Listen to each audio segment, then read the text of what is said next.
Welcome to a special edition of Local 3 News. I'm meteorologist Tom Kippen. And I'm meteorologist Audrey Pentecost. Thank you for joining us. Over the next half hour, we are looking back at the winter that wasn't. Aside from a couple of big storms, our snow totals didn't add up like they normally do. I spoke to Matt Zika, a meteorologist at the National Weather Service, on the science behind this forgotten winter.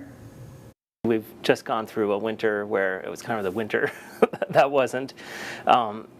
Basically, every temperature record that could be broken throughout the winter with regards to the whole entire winter's length, month-by-month records for December, January, and even February were broken all across, not just here in Upper Michigan, but a large part of the Upper Great Lakes into parts of the Northern Plains area.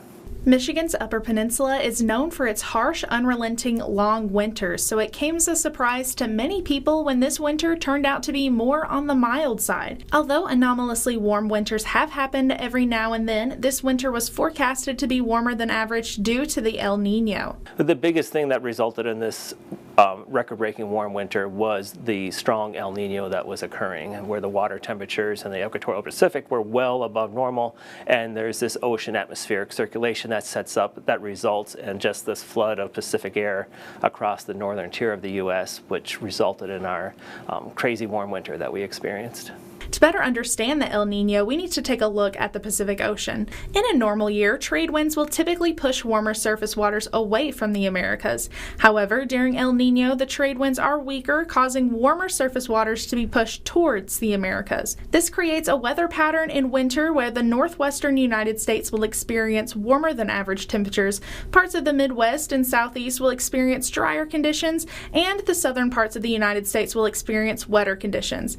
I guess you're wondering what that has to do with the UP? Well, if we take a look at the climatology of Michigan's Upper Peninsula, stronger El Nino years typically coincide with warmer winters. But what does this mean for summertime? A common misconception is that since the winter was so mild, that means the summer will take forever to get here. The only merit there is if we look back over the last 20 plus years of data, there's definitely some hints of climate shifts occurring here in the UP, where summers hang on longer into the fall. So September's and October's, a large majority of them over the last 20 years, the temperatures have been above normal. On the flip side, while not as direct of a correlation as the summer to fall, there's definitely trends showing that our winters are hanging on longer into the spring. So a significant number of our Aprils and Mays over the last 20 years, our temperatures have been below normal. Thus, when we reach this point in the season and we're ready to move on, Mother Nature's been throwing us the curveballs here for many years over the last 20. Climate shifts. What does that mean for the next winter and the winter after that one? Just because we went through this anomalous, record-breaking warm winter doesn't mean that this is the new normal. Just like referring back to the winter we had in 2013-14, which was the coldest one we've seen on record, and we had questions then. It's like, oh, is this the new normal? That's not the case. It's not that unusual to get big swings in temperatures from year to year, and correlating this winter to say now next winter is going to be the same, we definitely can't draw that conclusion at this time. Although this winter has been the winter that wasn't, that doesn't mean we won't see any more snowy and cold winters, because of course this is the UP.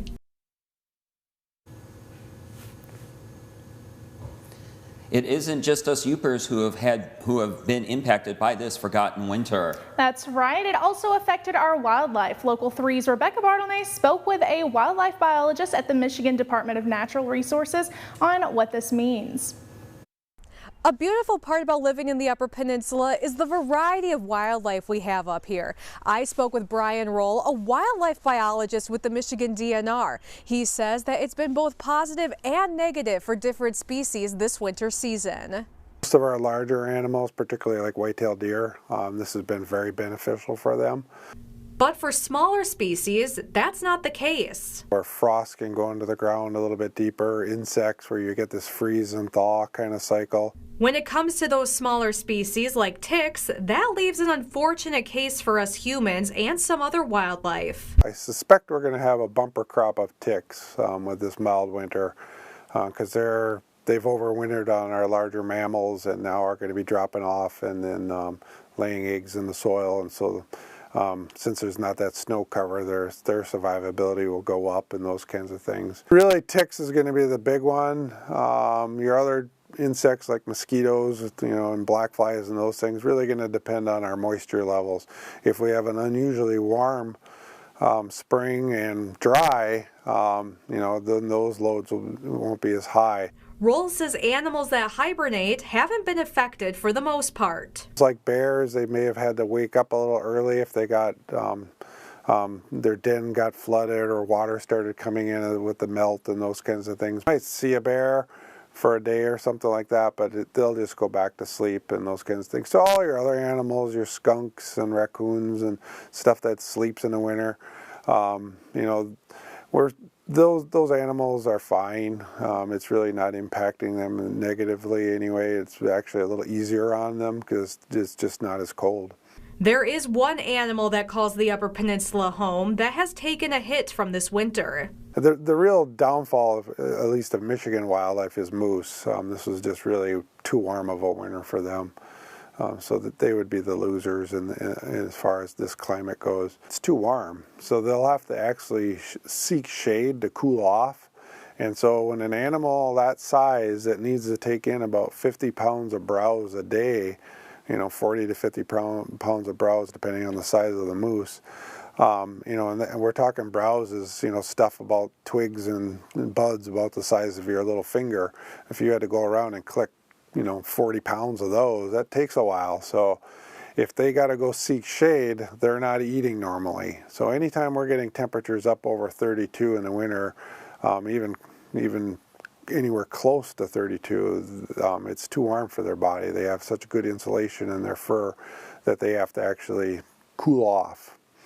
And if we have a dry spring, wildfires are a concern that could continue to impact our wildlife. We had some high fire risk, and we've actually had a couple wildfires already in Marquette County this year, which is unprecedented, but going to be a concern if we have a dry spring. Reporting in Marquette, Rebecca Bartlemay, Local 3 News. When we come back, a look at how this forgotten winter has impacted tourism in the Upper Peninsula.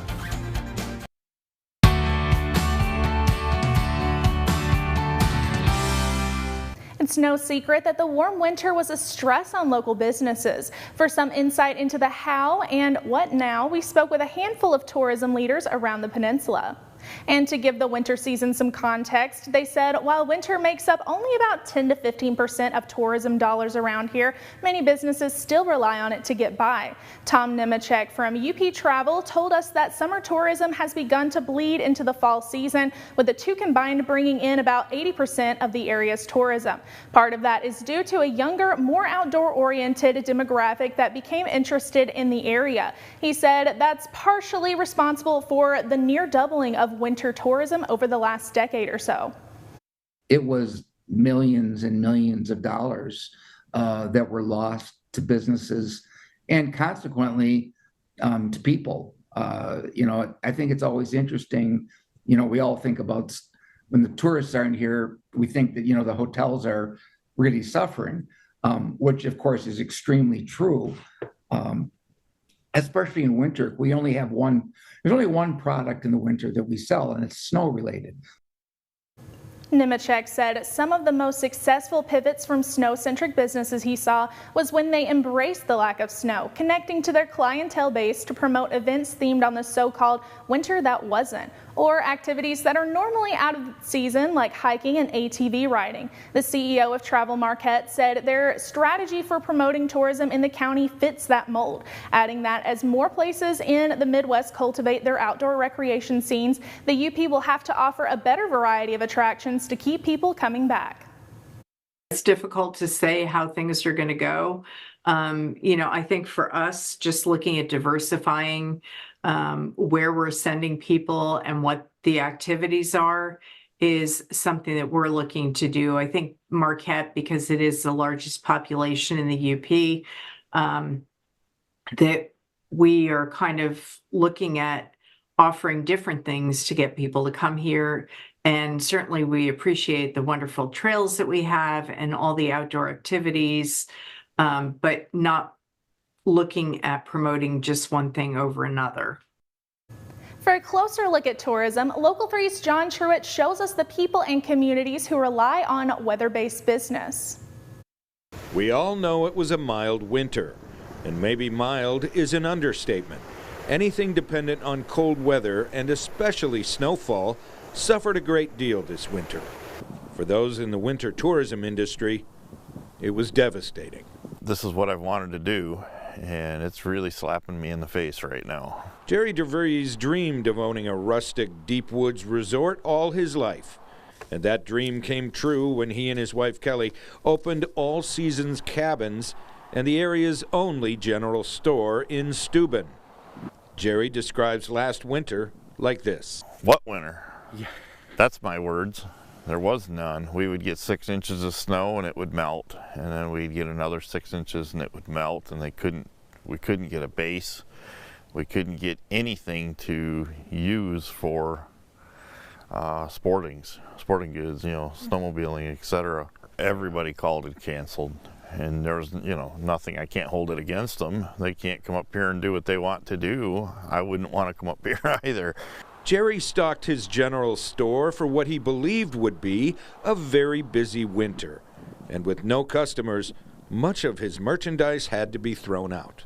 Kind of struggling right now with the idea of how we're going to stock the store and replace everything that expired, because there was no one here for all that time. So we had to throw all that stuff away or donate it, and now we have no money in our bank account left because we've sucked at 6 months for anybody. 6 months with no income. My emergency fund is wiped out. So we're struggling with all that to figure out what we're going to do next. Over in Seney, things were no better. Mark Schooley, owner of the Fox River Motel, had to break the bad news to his guests, who believed snow was an absolute sure thing in Seney. I had the same guy calling me once every Monday. And he, give me good news, give me something. Is there any more? And I'm just like, I wish I could. There's just nothing. During a normal winter, snowmobiles outnumber cars in this tiny village. Mark once asked a trail monitor to count the sleds in a 50-mile radius. On a Wednesday, he went here to the bear trap. He called me at the bear trap and counted 856 sleds. In Curtis, a perennial winter playground, Mike Soder, owner of Curtis Fish and Hunt, recounts business for his snowmobile rentals last winter. This year they were down 95%. I guess you can't say it was complete washout, but there wasn't much there. The winter, that never started, and it affected everybody. I don't care what business you're in, it definitely was not good for rentals or just trying to get out ice fishing. And then there's Munising, the self-proclaimed snowmobile capital of the Midwest. Munising brags about their abundant snowfall, seeing an average of 230 inches of snow per season, along 330 miles of groomed trails, none of which was realized this season. Corey Ann Searley, executive director of the Munising Visitors Bureau, admits it was a rough winter for everyone, not just those aboard snowmobiles. Your front desk clerks, your housekeepers, your baristas, your waitresses for the restaurants that did not open or saw no business, and those people are surviving on tips, and they're not getting that money in. Although economically the picture looked grim for many businesses, the overall attitude is one of optimism. For many involved with the winter economy, Mother Nature is a harsh partner, but one with many faces and many moods. We're from the UP. We are tough and we will be fine. It was a rough winter, but it is the worst, but it's not the first bad winter. And people here are smart, they budget well. I think that everyone in the Munising area will be fine. We will weather this and we will be here next year. Corey Ann also points to the immense potential of what's hoped to be a successful summer season. In Munising, John Truitt, Local 3 News. After the break, we'll hear if this winter played out to be beneficial or not for farmers.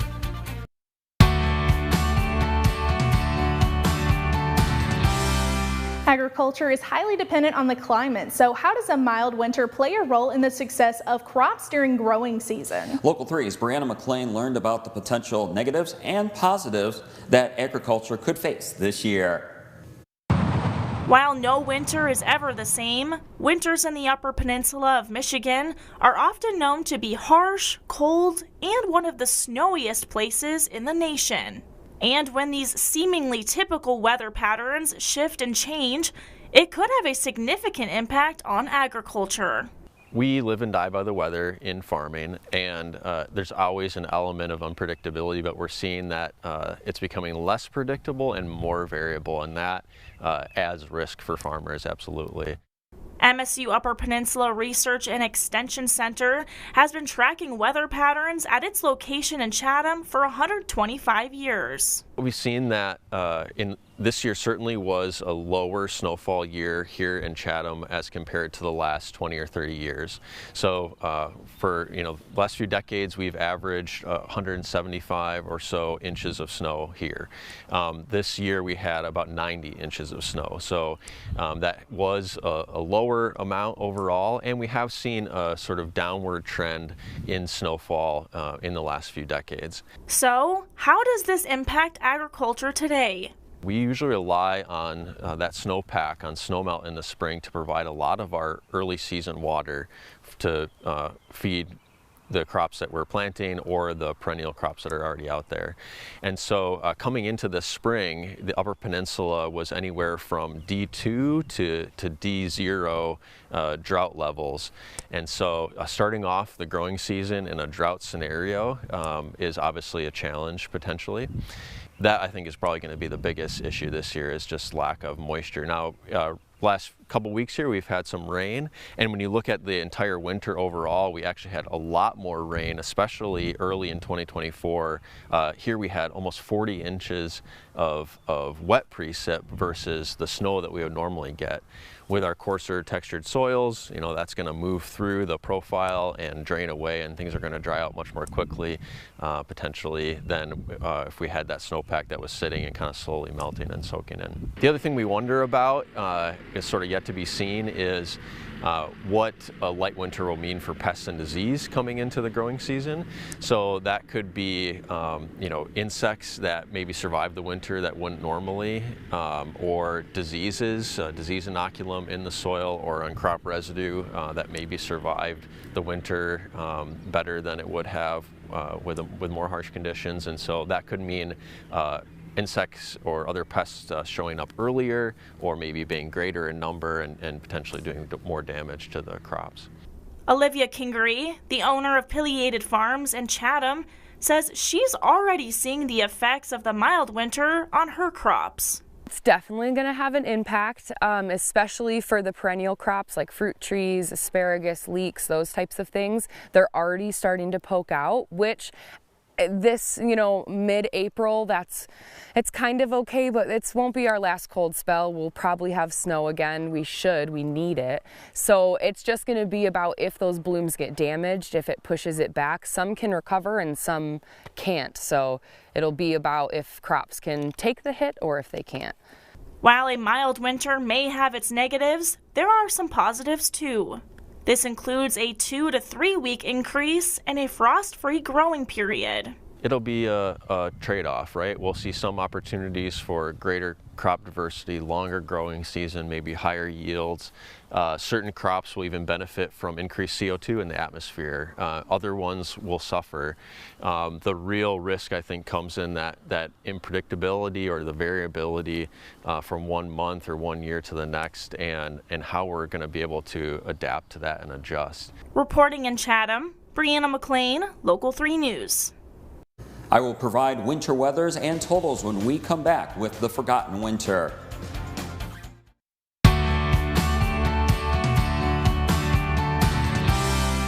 And welcome back to the Forgotten Winter. As we said at the top of the show, we only had 2 big snowstorms that affected the UP, but both times we had blizzard warnings that were in effect from the National Weather Service in Negaunee Township. This was the blizzard we had in January, 906 Weather Watchers page. And I do want to mention also, if you haven't joined our 906 Weather Watchers page, it's on Facebook. Feel free to join. We'd love to show off photos like this during WJMN, Local 3 News. But you can see the low visibility here at Sawyer. And at the National Weather Service in Negaunee Township, we had 25.5 inches of snow from that blizzard, and the top wind gust out at Marquette, Sawyer, and Gwinn was 58 miles per hour, and that was January 12th and also 13th. Now, our other big snowstorm was April 2nd, 3rd, and 4th. This is Cindy Asher of Tarnak. You can see the snow adding up at her place, officially at the National Weather Service. With that storm, the first week in April was 19 inches of snow. And out at Sawyer, we had a 48 mile per hour wind gust. Now, most of us have been staring at this most of the winter, and that is little to no snow. And speaking of little to no snow, currently we're at number 5 in the least snowiest winters. The top one, 1972 and 1973, 95.2 inches of snow. And these records go back to 1970, 1971. But as you can see here, currently we are sitting at number 5. We're not that far off from number 6. And you know where we live. We live in the UP. So if we do get some snow here in late April and early May, that may bump us out of the top 5 for the 2023-2024 winter. Now, the permanent inch, that's when the 1 inch of snow hits the ground and stays for most of the winter. This is the second latest start we've had for that permanent inch, and it started on New Year's Eve. Second place, the latest permanent inch start was back in the winter of 1994-1995, January 2nd, 1995. And we're also in second place with the lowest amount of days, or the shortest amount of time. And that started on New Year's Eve, like I mentioned, for second place. And our period of days that we had that permanent inch on the ground was 72 days. We were short by 5 days for the number 1 shortest time with a permanent inch on the ground, 1990-1991, from December 4th to February 9th. We'll be right back after this.